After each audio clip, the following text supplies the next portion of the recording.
getting ready to go into hibernation mode, meaning the last half of December, I'm intentionally spending my time reflecting on the year, imagining what's to come in 2024, and planning how I want to get there. And this would not be possible without a deep clarity in my brand or an understanding of the specific work I do in the world, who I want to do it with, and why it's important. So, in this last podcast episode of this year, I am sharing the first episode from my Thought Leadership Clarity course, which is an 8-part audio course and accompanying workbook full of questions, practices, and exercises that are meant to help you hone in on your personal vision, your origin story, your unique perspective, your brand message, and translating all of that onto LinkedIn and then growing from there. And really, this work is foundational because when you have deep clarity in your purpose, you'll never run out of stories to share, perfect fit clients to serve, and aligned partnerships to build. So this episode is titled Why We Are the Ones We've Been Waiting For, which is a nod to the poem by June Jordan. And this is where we need to start before even making the long-term commitment to growing a mission-driven personal brand. And my hope for you with this episode is that you will gain momentum, both from an external marketing perspective and an internal healing perspective, to powerfully share your wisdom and become a go-to guide in your sector. So visit the link in the show notes and I'll email you your copy of the workbook that accompanies this first episode. You'll also get a coupon code for the Clarity course, which is valid all of December 2023. And this year end may be the perfect time for you to reflect and create space and gain that clarity on the unique ways you want to show up and get visible in 2024. So enjoy it, my friend. Welcome to the Thought Leadership Clarity course. This is a slow study, an unrushed deep dive into your foundational thought leadership brand message. Let this be an interactive love letter to your deeper why and the world you're trying to build through your social impact business. I'm your guide, Tania Bhattacharyya, and just that. I'm here to ask the questions that can uncover the answers already inside of you. What stories, insights, and perspectives are you going to share in service of a more just future? Why don't we find out together?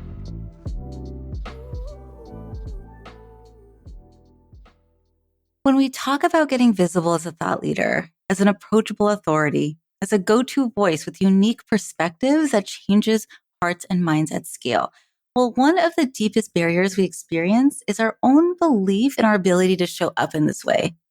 Are we enough? Are we too much? What will people think? And that response is not our fault. It is a systematically limited belief or part of ourself that was created as a protective response to the systems, situations, and circumstances we have lived through. And day by day, moment by moment, we can experience a different thought, belief, and action to serve as the change agent we have been called to be.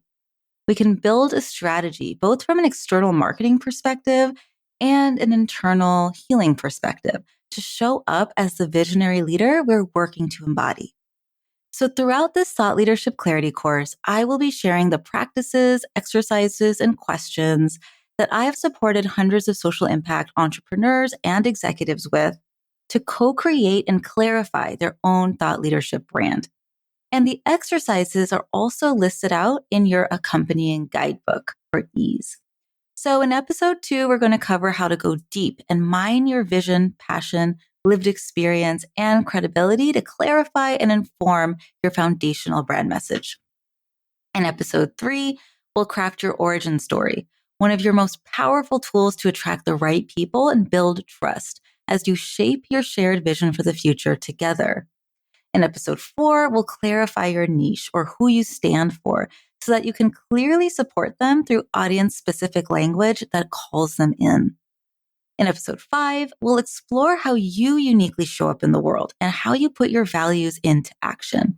What is it about you and your message that is so recognizable that people would still know it's you even without your name or picture? In episode 6, I'll share how to translate your personal brand message onto LinkedIn so that people see your profile as a resource and not just a resume, which will turn your profile into a hub of opportunities. In episode 7, you'll learn how to strategically build your Campfire Circle or personal board of directors, because this work is not meant to do alone. It is always done in community. And finally, in episode 8, we'll explore the village, meaning you'll look around to see who has emerged that you can partner and collaborate with to bring even more of the right people into your world.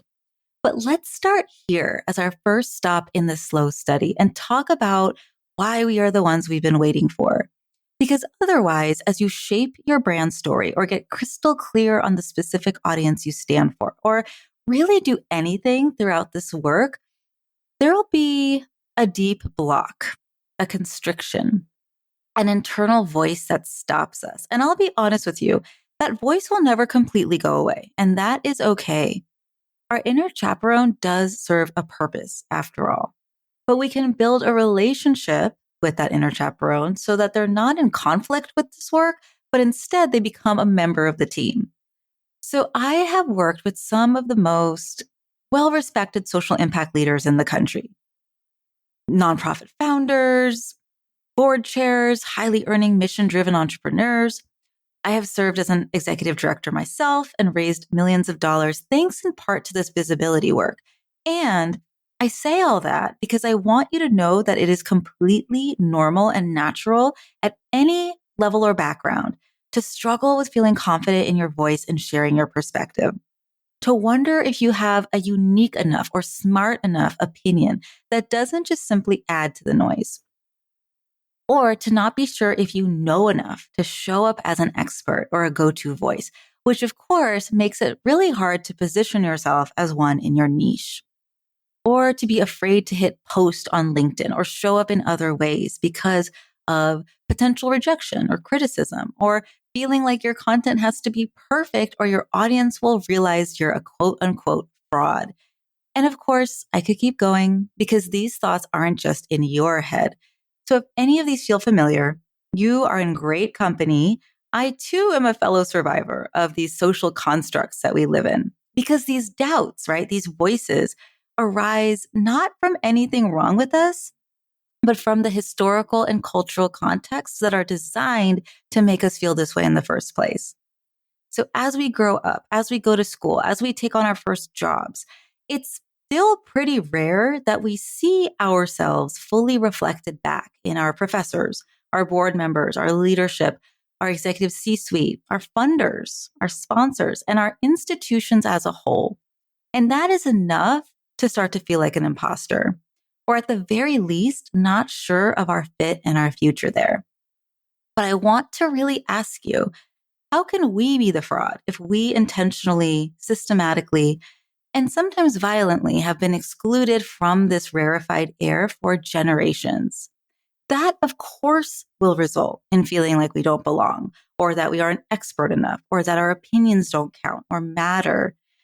So these barriers around being perfect enough, knowledgeable enough, right? They are the normal and natural effects of marginalization, of oppression. And here's the thing, the people that we care about most and that we are called to serve through our work, through our businesses, our ideal audience, if you will, they would never think those thoughts about us because we actually do have the insights and the ideas that they are craving that can support them. And that is who this work is for, right? Because over time, as we develop our thought leadership messaging and build our visibility, we will slowly transform the institutions that have systematically made us and people like us under-recognized in the first place. And that is the real potential and ultimate end outcome of our thought leadership work. Not about likes. It's not about engagement. It's about actionable, real systems level change. So how does that work? Well, you are all about working at the heart of a specific and deeper problem that you are driven to transform. You're passionate about the people you stand for, and more than likely, you have some level of lived experience related to this problem too, right? Maybe you've lived through the problem that you now solve for, whether that is overwhelm, disorganization, invisibility, scarcity, right? The list goes on. You may be saying, wait a second, I'm not doing all that. I just help people implement systems in their business. Yes, you solve for disorganization and overwhelm. Or, hey, wait, I'm just a communication coach for EDs. Yeah, you solve for invisibility and maybe scarcity too. Like you solve a much deeper and bigger problem than you may currently give yourself credit for. And throughout this course, I will be asking you specific pointed questions and leading you through actionable exercises to really dig deep and pull out your foundational thought leadership brand. And when you're ready, you can use your copy of the accompanying guidebook to scribble, to dream, to brain dump, whatever comes up for each question. Again, I'm just here as a guide. You are actually the one with the answers inside of you waiting to emerge. So, what is the problem you solve for? And once you've called that to mind, can you go one level deeper? What is the big root problem you solve for? Not just the way it may show up on a surface level, right? And this is important to hone in on because your work chips away at that big societal problem, right? If you've been focusing on the features and benefits of your offer, can you instead focus on the bigger problem that you solve and the end outcome that is possible for your people? Not just for your current clients, but for the people out there who can become inspired by your words and rely on them to make a change in their lives, to move from pre-contemplation into action. But it's so hard to show up. I know. And it's because we haven't always been invited to the table or made to feel like we belong if we do make it there. And again, that's not a mistake. It's not a coincidence that the people committed to social change, to disrupting inequitable systems, to imagining a new way of doing things that we so often are overlooked and underrecognized. Because if the people like you who can uniquely disrupt the ways that things have always been done in your field, if you continue to second guess yourself and your own expertise, that would keep you from fully, publicly, and loudly building the strongest solutions to reimagine the future together for the better. And the powers that be who design the systems we live in now don't necessarily want that to happen. So again, it's not our fault that getting visible and showing up in our expertise is anxiety provoking or scary or feels impossible, because that is a natural response to the ways our society has been organized. Here's another moment for reflection. Who benefits from your silence, your invisibility, your best kept secretness? Who or what will continue to fester and grow stronger if you and people like you don't share your opinions and expertise? And if we flip that on its head, who could benefit from you sharing your opinions, thoughts, and expertise? Who could change their life as a result of hearing what you have learned through your blood, your sweat, your tears, yourself? Because when you share your perspective, the people who benefit from the ways that things have always been done are slightly knocked off their invisible pedestal. It nudges your niche and your community towards a more just future because they are nurtured into a new way of seeing things and doing things that was previously unattainable or invisible to them. And hear me, this work is not about being a savior or a martyr, because you become one voice in a mosaic of the community that you are building. You sharing your best, brave thinking helps others begin to do the same. And if you're thinking, Tania, let's get real here. What is me putting myself out there really going to do? Like, this problem is so big, right? Addiction is so big. Homelessness is so big. The racial wealth gap in entrepreneurship is so big. Well, Adrienne Marie Brown says, patterns emerge wherever two or more social change agents are gathered. And this may be the most important element to understand, that what we practice at the small scale sets the patterns for the whole system. So thought leadership work is done in fractals. Us courageously sharing the wisdom contained in our lived experience is the strongest, most actionable tool towards large-scale change that any of us individually have, even if in the beginning we are sharing our thoughts with just one person. Even if one person is showing up in our LinkedIn comments saying, wow, I really felt that. Thank you. You know? Because our authentic lived experiences reveal the things we have been socialized not to share. Shame, urgency, fear, loneliness, scarcity, people pleasing, the things that we and our potential clients struggle with, right? These big, deep problems, and that has always been the strategy, to struggle with these things all by ourselves in isolation, thinking we're the only ones.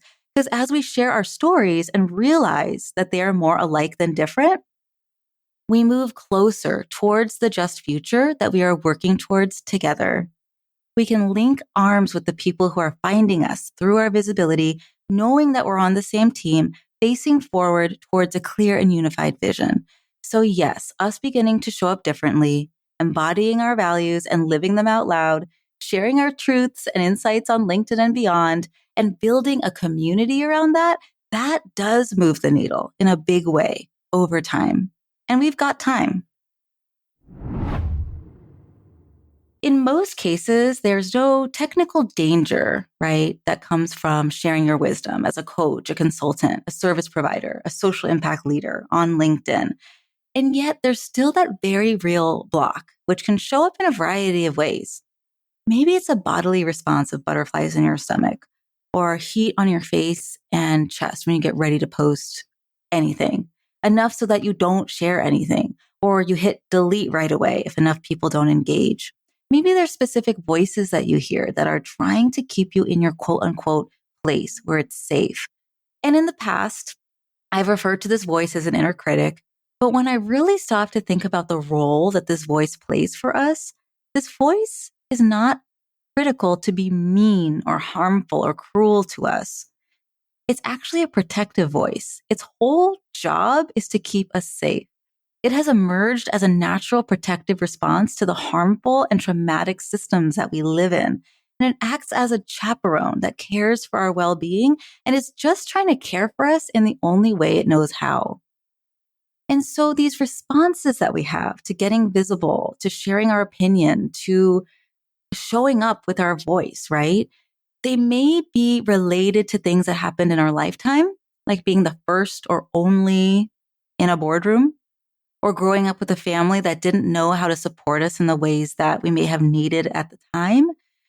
Or it could be a direct response to what our family lineage has gone through. And while, getting visible or shooting our shot or, doing any of these visibility activities may not immediately seem related to the traumatic experiences that our ancestors have lived through, maybe even hundreds of years ago, it really is all connected because we are all connected. And these feelings we have are real and valid. And we can enter a new depth of self-expression and joy as we get to know and really acknowledge those feelings, those voices, those parts, and really our inner chaperone, right?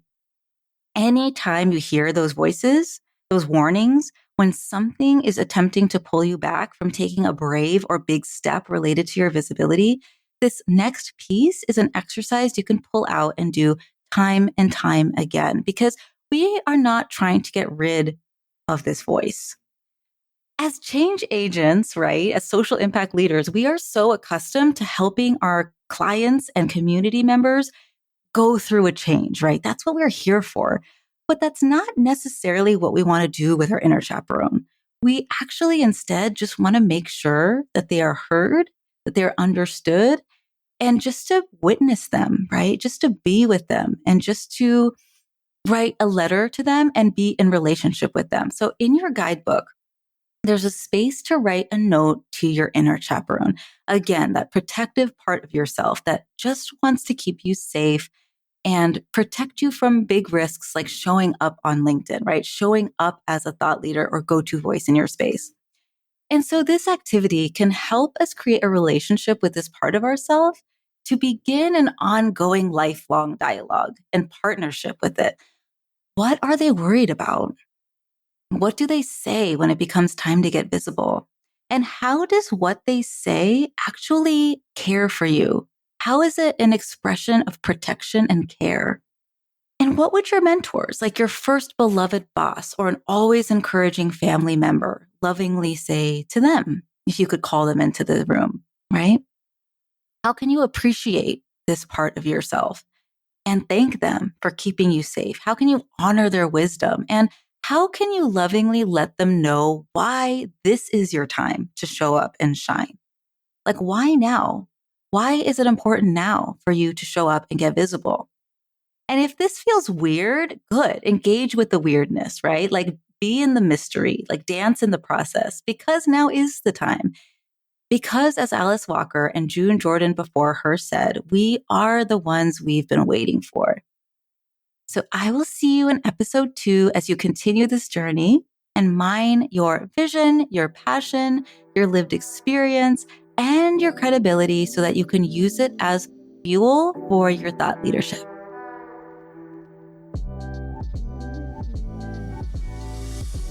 I've got a closing thought for you. Can you lean into play and wonder here, knowing that whatever you write in your guidebook is just for you? After all, this is a slow study, a deep dive. New answers will emerge. Don't rush the process. You have time. No 2 guidebooks will look the same, and that is the beautiful thing about this work. You can't get this wrong. I'm so grateful to be part of this messy and magnificent work in progress with you.